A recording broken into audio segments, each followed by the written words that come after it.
आज हमारे मुल्क पाकिस्तान में सैलाब की जो सूरत हाल है, सूबों के अंदर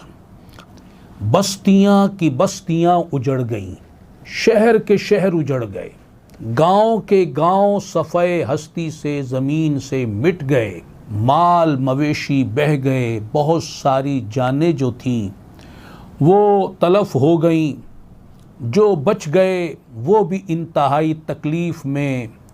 और उनका पुरसाने हाल भी कोई नज़र नहीं आ रहा। तो ये वो वक्त है जो महज बातें बनाने का नहीं है कि इस आफत को देखकर जिसमें अल्लाह ताला का जलाल नज़र आ रहा है, कोई दुआ, कोई इस्तिग़फ़ार का इनफिरादी और इज्तिमाई तौर पर सिलसिला नज़र नहीं आ रहा। ये वक्त दुआ भी है और अपने भाइयों की नुसरत व मदद का वक्त भी है।